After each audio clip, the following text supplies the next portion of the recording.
Welcome to the Different Brains Speaker Series and the third installment of our webinar series for caregivers. Different Brains is a nonprofit that strives to encourage understanding and acceptance of neurodiversity. Our mission has three pillars. One, to mentor neurodiverse adults and maximize their potential for employment and independence. Two, to increase awareness of neurodiversity by producing media. And three, to foster the new generation of neurodivergent self-advocates. Here at Different Brains, we promote awareness through the production of a variety of media content, including our video web series, blogs, podcasts, and documentaries, all available for free on our website. All of our content is worked on by those in the mentorship program, through which we aid individuals in taking the first step towards achieving their goals and finding their voice. To find more information or to make a tax-deductible donation, please visit our website at differentbrains.org. Before we start, I want to invite everyone to send questions using the Q&A feature in Zoom or by putting questions in the chat box. This webinar will have live closed captioning, which can be controlled using the CC button on your Zoom dashboard. And now I'm going to hand it over to Patty. Good evening to everyone, and welcome to Different Brains Caregiver webinar series. My name is Patty Fasano, and I have worked over 20 years in education with children on the autism spectrum disorder, supporting them with their social and emotional skills. In addition, I have a private practice in therapy, specializing with individuals diagnosed with autism spectrum disorder and their families. As you can see, I'm very passionate and comfortable working with this population. I'm also in my third year as a doctoral student at Barry University, specializing in family and marriage therapy. One of my new roles in life began during COVID as a caregiver, not realizing what the role really consists of until I became immersed. This webinar has helped me to understand the importance of taking care of self, strategies in supporting my loved one, and how to balance my own lifestyle. I hope you're enjoying these webinars as much as we are enjoying presenting them to you. Next, I'd like for you to meet Carolina. Carolina? Good evening, everyone. Thank you, Patty. My name is Carolina Leon, and I'm also a third-year doctoral student. I have also consistently worked throughout my whole career with special needs children and their families. Also have a private practice where I treat a multitude of clients and individuals through a systems approach. And we look forward to this webinar with everybody, and I'll kick it back to Melodie. Thank you, Carolina. Good evening, everyone. My name is Melodie Plaise. I am also a third-year doctoral student at Barry University in counseling. I also own a private practice driven by a mission to decolonize and destigmatize mental health care. And again, thank you for everyone coming in, and we really look forward to having a meaningful conversation with you all tonight. Thank you, Melodie.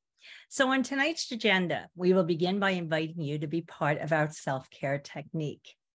Next, we will discuss levels of caregiving and then introduce you to additional tools to add to your toolkit, which we have been building weekly.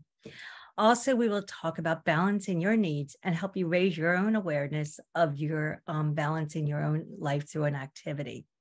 Our last part of this webinar will be a Q&A part in which you can type questions. Again, you can type questions throughout this in the chat for the panel to answer. So if you have joined us in the last couple of webinars, you are familiar with us introducing a mindfulness activity. If tonight is your first night, we would like to welcome you. One of the main reasons we begin with a mindfulness activity is to help ground you and be with us in the moment. Studies have shown when you introduce a mindfulness activity to your own daily schedule, it will help reduce stress, improve your sleep habits, and overall just makes you feel good. So I want you to this activity. For this activity, I would like you to invite you to look at the picture, which we call like a pie graph, and identify some emotions that you may identify with that happened to you today. Did you have an easy day, a fun day? Were you feeling optimistic, feeling loved, or was it challenging for you? Did you feel guilt? Were you frustrated, ready to give up? You may have experienced a few of these today, and it's okay. Now I want you to try and think of two things as you're looking through this pie graph. Go back and look for two things that worked for you today. Also, two things that did not work for you so well. You're welcome to share it in the chat room if you like. And I know, like, I'm going to call on Melodie for a minute because I know, Melodie, you've spoken about this type of technique before. And would you like to make a few comments as individuals are writing in the chat room? Absolutely, Patty. I love using this activity more as a prompt for journaling, right? So I'll look back at my day. What kind of day did I have? Was it an easy day, as Patty said, challenging? Am I feeling optimistic? It's really just a way to reflect and check back in with myself at the end of the day.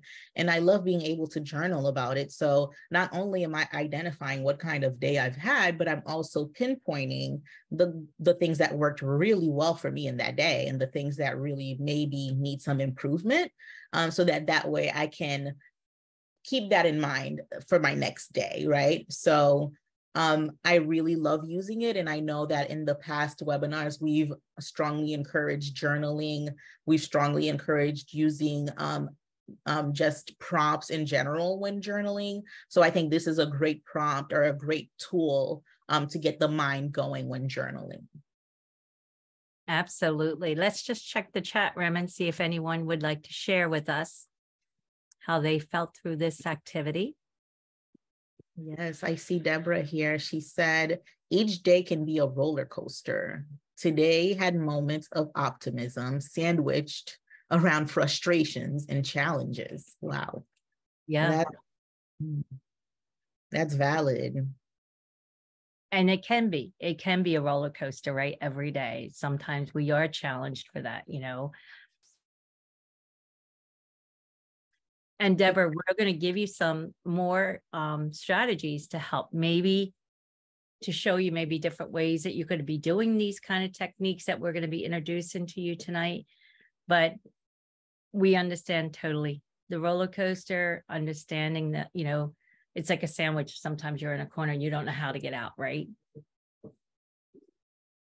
Caregiving for husband and the cat. I don't know much about cats. I do know about dogs. Okay, we can continue. So one of the reasons I designed this caregiving level chart that you see in front of you was to help develop self-awareness for us, the caregivers, right? I call it a blueprint in which it will help guide us to understanding where your loved ones are in their lives, what they need from us now, and how can we support them.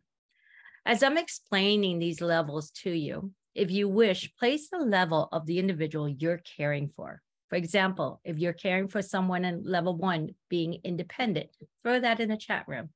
And in this independent level, if they're adults, you're going to be seeing them maybe living independently with very minimal support from you. If you're caring for children, they may be attending school, completing their homework independently. However, as parents, we still need to support them with their basic needs, but they're still, we can call it independent. Level 2, the semi-independent, this is where you may need to give more support. If you're caring for an adult, you may have to help them with running errands, supporting them with their schedules. For children, of course, you still need to support them with their basic needs. However, you may support them completing their homework assignments, making their beds, making sandwiches, depending on their age. But that's like a semi-independent. And I think most children, we can see ourselves helping them and not be totally dependent, right? Level 3 is where you see the semi-dependent. And this is where you as a caregiver is giving 75% of your time, right? Your support in their lives reaches up to 75%. This level affects the elders drastically, as you may have to take their driver's license away, moving them into your home, taking them to the doctor's office, helping them with their medications, supporting them, you know, with their daily living, right? And if you're supporting children at a level 3, you may have to set their schedules for daily living skills, setting up play dates, supporting their social and emotional skills, routines are important for someone in this level for a child, right? So I'm not seeing the chat. I don't know. I'm sure Melodie will let me know. And in the level 4 dependent, this is where as a caregiver, we have to really be careful of this level with our own self, right? Because at this level, we're giving 100% giving them information or helping them through their life skills. So giving them showers, cooking for them, cleaning for them, feeding them in some cases, take them to doctors, regulating their medication. They may, be using walkers or wheelchairs and trying to lift this equipment into your car physically. This all can be very hard on the caregiver. And I just find that when you look at these type of levels, you think, okay, if I'm independent or semi-independent, how can I keep them at this stage a little bit longer? How can I work with them in this level, right? What's expected of me? Maybe when they become semi-dependent, you may want to start looking for support for you, having someone come in and help you out, finding that, resource that might be supporting you. So how do you think these levels are relevant to you? Looking at these type of levels, do you think they're at all relevant into your case? And Carolina or Melodie, if you have any comments, you're welcome to say. Thanks, Patty. I think it's something you said about parenting, right? For those of us that are parents. Right. You're always going to be in a sort of between semi-level independence, semi-dependence, and dependence. Because as long as they're little, you're still going to be caring for them, right?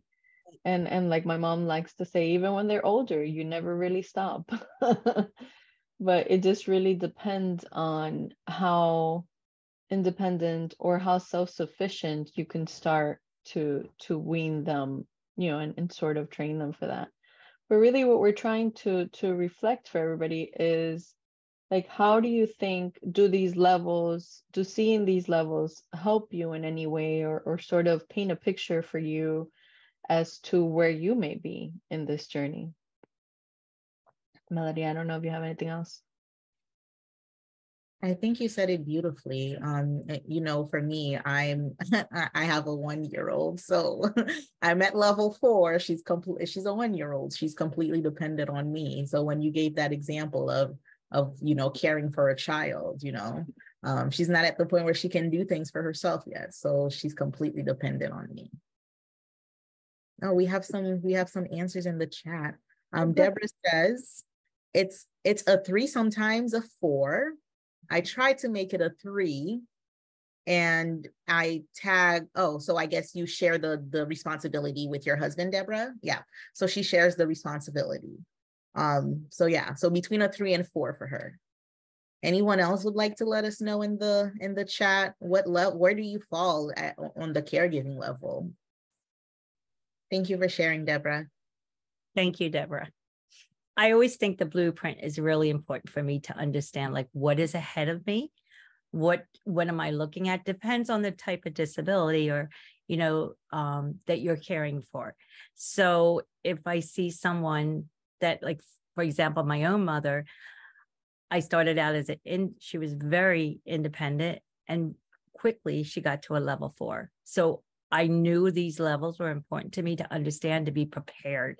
And I think that's why I think it's more of a blueprint for someone, like me, to know that I better be prepared or I'm going to just hit a wall, and that's why it's so important. So thank you for everybody that's, participating. We have one more comment in the chat. Jackie says, the levels are subject to interpretation, which of course, yes, they are. She says an adult is level 1, but there is a need to support. The less control can be frustrating. Thank you, Jackie. Absolutely. And sometimes when we get frustrated, it's easy to fall into the trap of getting like burned out, right? So you have to be careful. And that's why these levels I find is really important for me to know, like in each case is different, But I noticed for myself, it really helped me control my own self, knowing which level I'm at. So, yeah. And just to add to that, Patty, Jackie, and it is true. We were just doing the levels to show you where you might fall in, but definitely they are open or subject to interpretation, and you can fall in and out of them, right? It's not sort of a linear equation. I mean, sometimes when they're dependent, they can't go back to independent, but there are times where it happens, right? Sometimes it depends on the situation. It may be, it could be, like somebody else said earlier, a roller coaster where you're going to be traveling through these different levels. So it's just mainly to create an awareness of these are the levels that you could possibly see. Absolutely. Thank you, Carolina. So on the next slide is going to be when we start opening our toolkits and working on it. So we're going into the caregiving strategies to support different needs of your loved ones. However, these strategies can help anyone that you're working with. So if you're taking care of someone older, may have an onset or has been diagnosed with Alzheimer's or any type of dementia, these types of communication skills can be a game changer working with the loved ones, right? So for example, never argue, fight, or disagree, because the only one that's going to be frustrated is you. Instead, agree with the individual. If you know someone's with, that maybe can be forgetful or just older, you just never argue with them, fight, or disagree with them. It's so much easier just to agree with the individual, because the only one, like I said, would be you getting frustrated. Never shame your loved one. Instead, divert the conversation and choose something more pleasurable. Another point, never be condescending. Instead, praise and encourage them. Support them. You are their caregiver. Never force the individual to do something they can't. Instead, reinforce things they can do. And never say remember. Instead, talk about their old memories, show pictures, take time out of your day to reminisce. This is really a special time in our family at night to even open up a Facebook page and show them pictures, show them things that they can do. If you have children, make the fun memories with them. Take photos, make little collages with them. Take time and enjoy being with them as a caregiver, as a parent. Children love doing things like this, but making them feeling important in life, like arguing and disagreeing and fighting, it doesn't work, especially even with children. Let's say your child's on the autism spectrum, or, it could be anything. As adults, as caregivers, we have to understand that we could talk nicely and be kind to each other, and it works so much better. And your relationship will be stronger because of it. But if you're shaming or condescending, how would that make you feel, right? Does anyone have a question, or you could put in the chat room how you're feeling about these kind of tools? Sometimes when we get frustrated, it's easy to fall into these kinds of trap of negative communications, right? But raising our awareness will help you as a caregiver be a more supported caregiver to your loved ones. Melody, you have anything to say? Nothing pertaining to this, but we do have a comment in the chat. Claudia says, let us be careful when using burnout. We need to differentiate between tiredness and fatigue versus spiritual drainage, which is actually what true burnout is. I personally feel like burnout is it can be a multitude of things, right? For different people. Something that could have burnt me out maybe a couple years ago, maybe now I've learned how to handle it a lot better, and now it doesn't drain me as much, right? So I think it is subjective. It is subject to interpretation, and we do want to keep things. We don't want to be rigid in definitions. We want you to be able to define it for however you define it, right? We don't all define things the same. Thank you for your comment.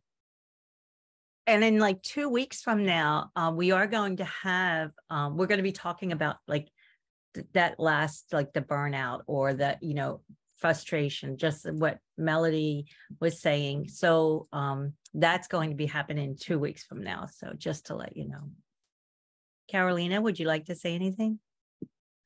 No, I really appreciate Claudia's comment, of the differentiation between tiredness, fatigue, and spiritual drainage, which is what burnout looks like for Claudia. But I agree with Melodie. It's going to look different for everybody, right? And depending on your situation or the individual that you're caring for, it will definitely look different for everybody. And I invite you to really think in what way would you know that is where you're at, right? Like maybe you need to fill up your cup a little bit, or like somebody else mentioned earlier, tag somebody else in.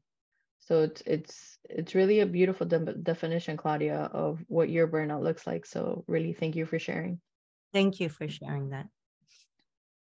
Okay, so if you have a child that has been diagnosed with autism, or one thing is you need to educate yourself on the way they think, right? I work with so many families that they just received a diagnosis and they're like, oh, what does autism mean? What am I getting into, right?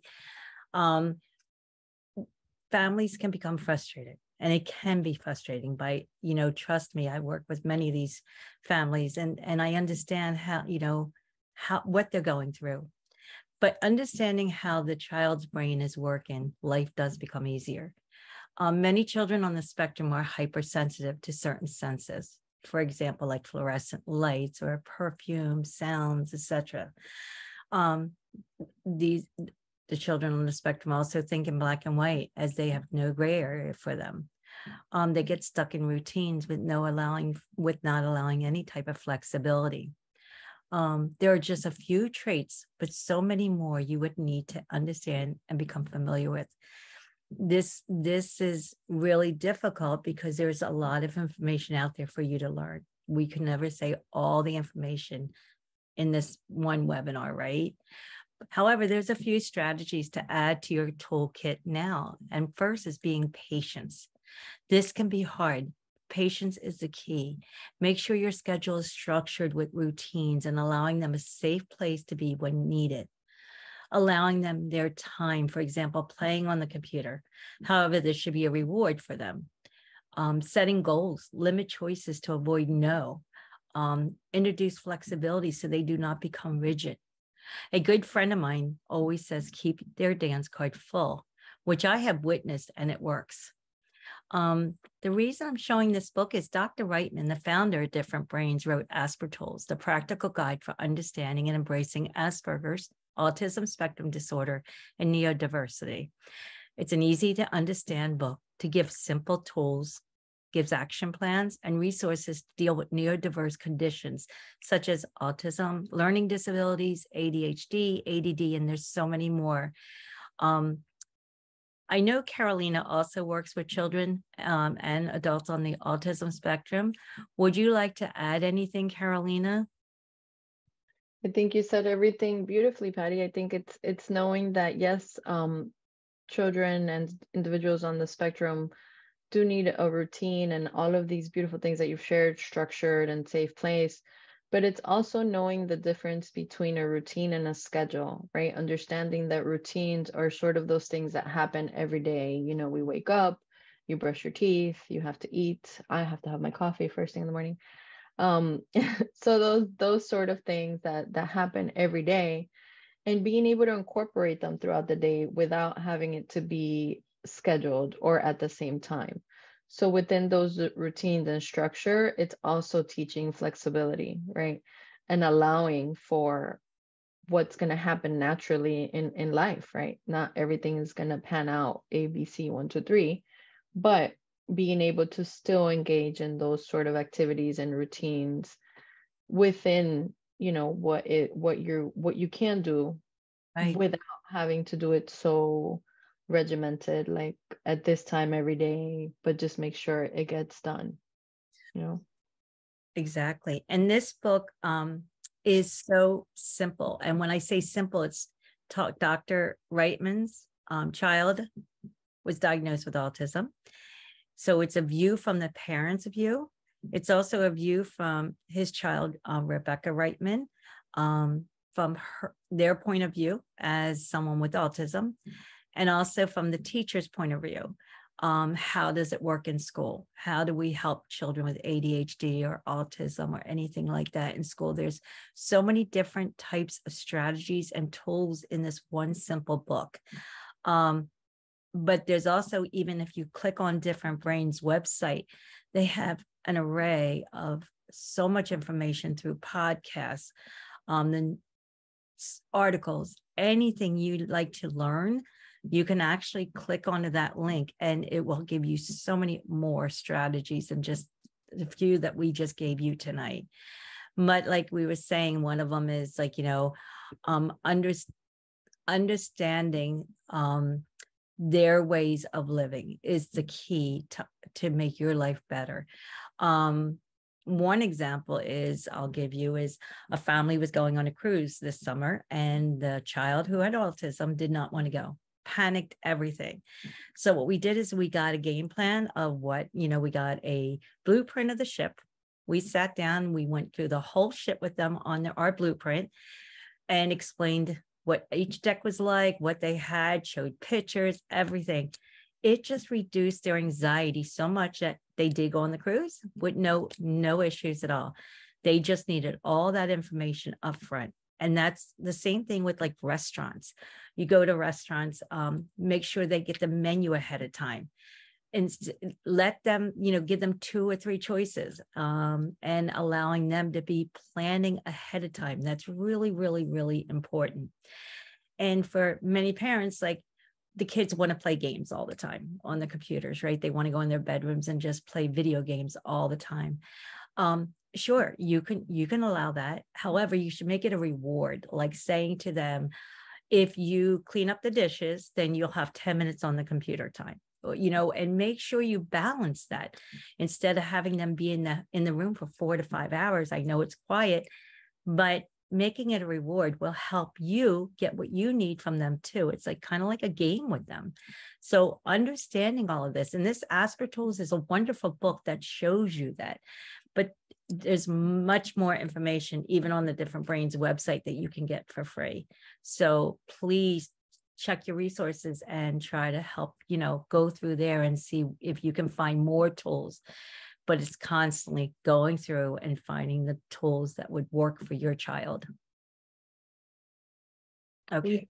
We have some comments. Okay. Deborah says, absolutely. I've been learning a whole new way of parenting my adopted son, learning about his brain and what happens from his perspective. The more I have learned has helped me. I'm having to educate and advocate wherever he goes, still struggling to get school to understand so I can see those meltdowns once he gets home. And yeah, for sure. So Deborah, there's a meltdown chart like you can do. It's pretty cool that to teach a child that you can actually have them feel like when the meltdown. So show them like the bell curve, right? You do like a little bell curve. And at the tip is like, this is where you're calm. And as you're going up to that bell curve, to that climate, the highest point of your meltdown, have them, what are you experiencing? What are you feeling? Because the meltdown stage is only a few minutes. And then when they come down, it's like, could take a long time to get calmer. If they can actually, as they're feeling their way up that bell curve, and knowing they're going to hit a meltdown, use your strategies at that point before they get to the tip. So like, hey, I can take some deep breaths. I can go outside. I can take a walk. I can, do all these different strategies that will help prevent meltdowns. And that's what you want to teach your child, especially if they're younger. So when they get to like a teenage years, they can actually try to control their meltdowns. Good points, Deborah. Thank you. Thank you, Patty. We have another comment from Jackie. She says, I do not disagree, but a parent cannot modify the world around them. And she also says that she will look at the website for the resources that we've mentioned. So, okay, thanks, Jackie. And we're always here for you. If you want to send emails or just ask questions, we could help and support you there also. And Jackie, just to sort of touch back on what you're saying, 100% agree. And that's why we make sure that the routine, whatever it is that has to get done, is done within a way that is feasible for everybody, especially the caregivers. And so that way it has to happen every day at 10 a.m., right? But that it's just something that happens just sort of throughout the day, and maybe sometimes it doesn't happen. And so being able to teach that flexibility and go from there will definitely make your life a little bit easier. And definitely you can't modify the world around them. So it's just really teaching and sort of modeling, okay, well, this may not happen at this time every day, but it's okay, right? So great point. Okay, thank you. Okay, Melodie, would you like to discuss other strategies to add to the caregiver toolkit? Of course, Patty. I know you mentioned patience already, but that's at the top of the list, right? Being patient and not allowing yourself to be triggered by other people's behavior, so that you can, continue to maintain a level head, so that you can act accordingly and act properly, and not really, kind of like just become so overwhelmed that you have no way of calming yourself back down. So patience is definitely key. Another one, again, which is related to patience, is walking away when you feel overwhelmed, right? You've had it up to here today, you're ready to just call it quits. It's a good thing to just walk away, reflect on how you're feeling, asking internally, like, what is going on? Why am I feeling this way? And hopefully you will come up with an answer. Just really taking the time to reflect. And as you're reflecting, another good tool to accompany that with is taking deep breaths, right? Just calming yourself, sitting down. If it takes 5, 10, 15, 20 deep breaths, however many it takes for you, right? Just using those just to get back to, remembering what's important, and it's your well-being, right? Because we know that when you get angry, like, this is affecting your blood pressure, not your care recipient's blood pressure. It's affecting your well-being. So these tools that we're giving you are a way, are really just a reminder of things that you can really use to really protect yourself against all the ups and downs that caregiving comes with, right? Another one here is calling for support when needed. And last week I spoke heavily about, community and networking. And hopefully you still have that list if you were here, hopefully you still have that list that I had you make, so that you can point at one person from that list and say, okay, I'm calling this person for help, right?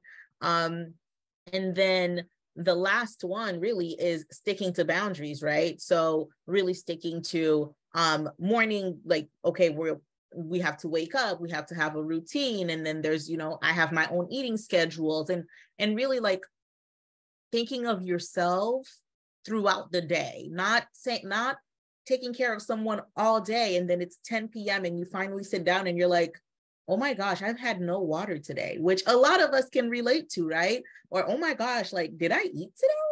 Like, let's not do this to ourselves. Let's think about ourselves and really value and just appreciate ourselves for who we are, and not just as caregivers, but as individuals with individual needs. That's it, Melodie. That goes really great into the next section, finding the balance, right?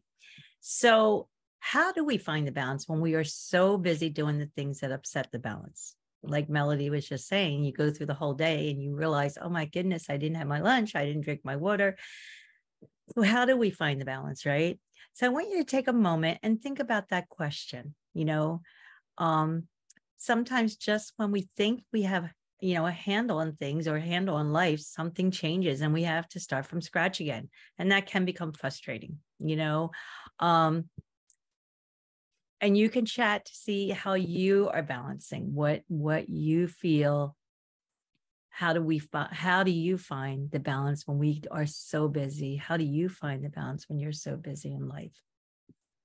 On the next slide, there's a really great quote, And I really like this quote. It's from the Today's Caregiver. I found it from Cheryl Leary, and it says, "I believe we achieve balance when we meet our own needs as well as the needs of those who depend on us." So as caregivers, we need as caregivers to begin focusing on ourselves, which sometimes can be difficult. And I know sometimes it can be extremely difficult, but remember how important taking care of ourselves is the utmost importance when caring for someone else. So that's just a quote that I really thought was really powerful to me. I don't know if Melodie and Carolina would like to chime in. I think you said it well, Patty. Before we take care of others, first and foremost, we need to take care of self, right? Like you mentioned a couple of webinars ago, in the airplane, when the mask comes down, you got to put the oxygen mask on first before you help anybody else that's with you. So I do think that it's a beautiful quote, Patty. I do. I love that quote too. Melodie? I definitely can relate to this, and I love that. And I think a lot of times I use the metaphor, you can't pour from an empty cup. Right. And that's because you can't, you can't pour from nothing. So you have to fill yourself up in order for you to pour into others, in order for you to care for others. Thank you, Melodie. So this sheet I just set up because this is more of a direction sheet to a sample sheet to show you. Because if you come back into Different Brains and click on this, you'll see if you don't understand it, but we are going to be doing this activity. So we're going to go to the next slide so I can actually explain it to the individuals. So what I'd like you to do is to, balancing your sheet. How do we do this? How do we understand if this is really what we are, we understand? So you would take a sheet of paper, right? And on one side of the form, you can put the person's name that you're caring for, the caring that you're providing for another person. And on the other right side, you put your care of who you're providing for yourself, right? And then you write down exactly what you've done to provide for another. You write all the care that you've done for them. And then on the right side, it's what you've done for yourself,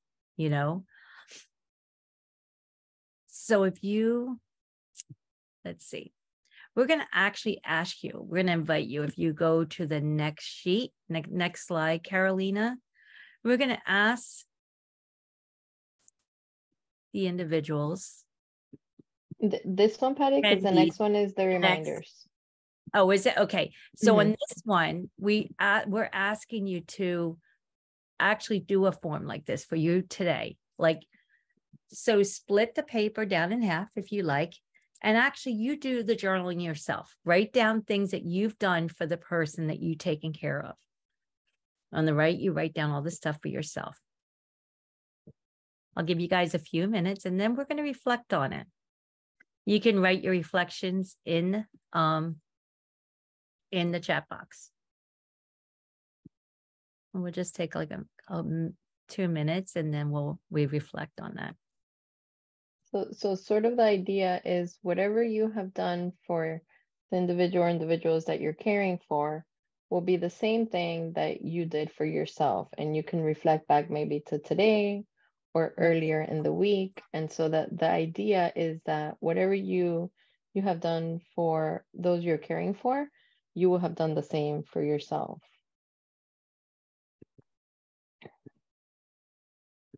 And if you haven't done those things for yourself, then that will show you that imbalance, right?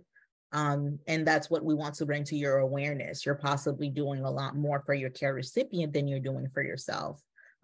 So this is really just to bring to the forefront of your mind. Am I taking care of myself as much as I'm taking care of my care recipient? So 1 more minute. Okay. And just remember, as you're doing this, in the beginning, when you first begin doing a journaling like this, it may be very one-sided, and like Melodie was saying, we have to be aware of this. And then once we're aware of it, then we can help and balance. And this is a great way of giving you a visual to be aware. Does anybody would like to reflect in the chat? Like, did you think it would be so off balance? Are you balanced? Do you think this is a good strategy for you to balance yourself? Or any questions you have on this activity? So if you're giving lunch to the person you're providing care for, but you're sitting in the kitchen eating as you're multitasking, you can't give yourself credit for that. And that's why we would like you to really be aware of your balance sheet so you can actually balance and try to get close to balancing with the one you're caring for. All right, our time's up. If you would like to share in the chat, or if you would like to keep it privately and reflect on it and journal about it, you can also do that. And if you'd like to share in the chat, I do have a question in the chat. Are your sheets balanced? Let us know. Oh, we have a comment. Deborah says, I can see that there is not as much imbalance as there has been in the past. So that's a good reflection. That's a good thing to be aware of. I'm learning. I had my burnout 2 years ago, so I'm pleased to see the improvements that I'm making. And we're rooting for you, Deborah. Yes, we are. Yes, we love to see it. Thank you for sharing. Thank you, And Deborah. that's wonderful, Deborah. And the idea is exactly that, right? To build that awareness and that mindfulness that maybe you were 2 years ago in the burnout phase. And now look at how much progress you've made, right? May not be perfect, because that doesn't exist, but that's the whole idea, to make progress, right? To have progress, not perfection. So great job. Keep up the good work. And whatever it is that you're doing to not go back to that phase, right? Continue doing it. Are you journaling, Deborah? I'm seeing that you're seeing this big change, which is great. Yes, see, journaling is really a really cool way of keeping yourself aware of what's going on, right? Definitely. We have another comment from Jackie. She says, I think the list looks helpful. I have non-negotiable self-care items that are daily, ritually having a skincare routine and items like that. We love Good. that. Continue doing that. Continue setting those boundaries. Continue not negotiating on yourself, because we need you. Like, we need you to, like, again, you can't pour from an empty cup. So fill yourself up before you go out and try getting it out to the world. Yes, and spread this word. Like, you're going to meet other people and telling them your stories, advocating for self. That's what, we all need to do as caregivers, right? We need to support each other and help each other in our community. Yes, and I absolutely love that phrase, Jackie. Non-negotiable self-care. I love it too. That's wonderful. So as we're building these toolkits, this is just a reminder, if you have not been in our other webinars, that you're welcome to go back in as soon as all our webinars are done and actually go back and see all the things that we've added in our toolkits, like from journaling or activities, guided meditation. We talked about Wobot, which is pretty cool. It's your personal self-care expert that's online. Exercising, good nutrition, and balance sheets, right? So we're going to keep adding to these tools to help you, the caregiver. So I think we have one more slide. And Carol? of course, we're also always here, the Different Brains website. If you need additional support, we are here. Absolutely. I agree. Thank you, Patty. We'll be moving into the Q&A session now. Okay. If everyone could add their questions in the chat, we will happily answer them. I'll give everyone a couple minutes to add those questions. Okay. Okay, thank you, panelists, so much for the information that you've given tonight. We're going to start the Q&A now. The first question that we have is, what are some tips for caregiving in a way that doesn't hamper what level of independence someone has? Good question. Melodie, I'm thinking of this question. What do you think, Melodie? I think I think really just going back to like setting boundaries, right? And really checking in with yourself and knowing when you're reaching a limit where you need that help, right? And really asking for help, it should matter what level of caregiving it is, right? Because again, or even boundaries, and just putting yourself, and I know a lot of people who are caregivers do not think of putting themselves first, right? But that's the goal. That's what we want you to do, is thinking about the self first in order for you to really be your best self when caring for others. So I think boundaries, asking for help are some of the other things that we've discussed throughout these webinars, and we'll continue to discuss in the next 2 weeks, right? Hopefully all these things combined together will really be kind of like that ultimate toolkit that you really need in order to just really be unfazed no matter what level of caregiving you're at. And exactly, I'm planning ahead, like having those resources there at the tip of your fingers. So you know when you need them, they're right there for you. So being prepared. Thank you. And also in regards to, to the levels of the care dependent, it's more so for you to have a visual. If you feel it's not something that helps you, but rather gives you a little bit more like, oh wow, where is that person going to be, then you can completely disregard it. It's just something that we noticed helped, has helped others. So it's not so much about the level of care for the dependent, but it's more so about you. Remember that all these webinars are about the caregivers. We wanted to have a space for you all where we can try to provide as many resources as possible, and really just an outlet to care for the caregivers, because we are very much aware that there's so many resources for the care recipient. But our whole purpose of this series and of this webinar, alongside Different Brains, was to provide that opportunity for the caregivers to give you that space and to create those boundaries. And I think Deborah chimed in the chat, that's what she had to change. And yes, boundaries are a biggie. I think those are big for everyone, right? And it's hard to get there. It's hard to establish those boundaries.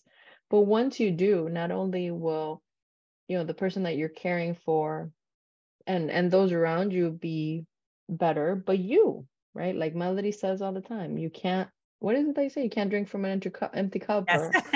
Yeah, Always. Or from an empty cup. I always get those sayings wrong. But definitely making sure you take care of self first before others. And that's really our whole intent with this caregiver series, is to provide a space for caregivers. Yes, agreed. Thank you, guys. Okay, for the second question, how can we effectively communicate our needs to those we are caregiving for? Another good question. So if you could talk to them, if they're at the level that you can actually talk and communicate with them, talk to them, tell them, that's okay. Sometimes whoever we're caring for may not have that, may not be ready to sit and listen, that's when you need support from others to have them listen to your needs. But it depends on the person you're caring for. If it's a young child, they're not going to be able to understand what you're saying, right? But having someone there to support you, even if it's not the one you're caring for. But if it is, and they can actually speak and talk and listen and understand what you're saying, it's okay to talk to them and tell them, where you're coming from and how you may, this frustrates you or anything like that. It's okay. But if you don't have that person, then please have someone that you can actually support and, Okay, and I think Jackie just said I have to leave the call now. Thank you. Thank you, Jackie, for all your support for coming tonight. Okay. And I think, Patty, also to add what you were saying, it's also knowing that you may not have the answer, or you may not have. I think back to when my mom was caregiving for my grandma. At times she didn't want to know what my mom felt. She just wanted to do her own thing, you know, and so, okay, that's okay. And sort of going along with it, like you said earlier, not really disagreeing, but just Right. going with the flow. And that made her life so much easier. Much But, easier. you know, obviously she had dementia, and it was a lot of the things we've been speaking about. But she learned, my mom learned throughout, you know, the time where you couldn't really argue with her because it was pointless, right? So sometimes is really having yourself as a caregiver, just fill yourself with a lot of patience. One, and well, I'm gonna say it backwards. Number one, make sure you're taking care of yourself, which is really what we've been talking about, right? Engaging in mindfulness, exercise, whatever it is that you need to feel content. And then two, filling yourself with a lot of patience is Yeah. really the way. And again, like Patty said, if it's with children, it's a little different. But finding, you know, those breathing exercises and being able to do it with them, with children. I mean, I do this all the time with my 12-year-old, and we've been doing it since she was little. You know, engaging in those breathing exercises, not just for the child, but for you as well. Sometimes you need to go from 60 to 0. So sometimes that will help as well. And being able to engage and model those breathing exercises will help everyone. Thank you, Carolina. Okay, so we have time for one more question. Can attending personal therapy be considered a tool for the toolkit? I think we would all agree with that. Yes. Absolutely. Absolutely. Yes, Absolutely. absolutely. Because in therapy, individual therapy, you get a space where you're able to really reflect even deeper than you're able to reflect with a journal, right? Because you also have a professional there who's guiding that reflection for you. And it's the best thing to do for yourself. It's that 1 hour where you're not thinking about your care recipient, but you're really thinking about yourself and reflecting on how you're feeling, how your week has been. So yes, yes, yes, 1,000 times yes. Like Deborah says in the chat, we do support Yes. individual therapy as one of the tools. Right. And of course, you're speaking to 3 therapists, so we're going to be a little biased on this subject. But it's definitely helpful. You know, it's somebody that is not directly involved, that will have empathy and that will listen with no judgment, because that's really what therapy is all about, right? And another thing with therapy is that there doesn't necessarily have to be a problem for you to go to therapy, right? As a caregiver, maybe there's not a serious problem, but you want somebody to process, and you want somebody to be able to tell, listen, this is what I'm going through. And so really, yes, I'm going to agree with Deborah. Yes, yes, yes, yes. Good job. Oh, Deborah. and Deborah says, yes, that's exactly what I needed. So I just go once a week. That's great. Awesome, Deborah. Absolutely. Okay, so that is the end of our Q&A. Thank you everyone for your questions. Any final thoughts from our panelists, Patty, Melodie, and Carolina? Carolina, sorry. I'm just enjoying these webinars. I think this is great to have a platform to stand and talk about being a caregiver. And this is our time and our space to talk about things that maybe we're understanding, or giving strategies and giving you support. So we want to thank you for attending. And yeah, thank you. Carolina? Yes, no, thank you everyone for attending again, and we will see you next week. We have 2 more webinars, and we hope to continue the active participation. We appreciate everyone who shows up and has questions and comments, and it, you know, motivates us to keep us going. And please let us know, reach out to any one of us if there's anything else that we can support with, or any questions. We are here. Melodie? Thank you, Carolina. I really want to echo what you both said. This wouldn't be possible without you all. So thank you for attending. Thank you for coming. And thank you for participating.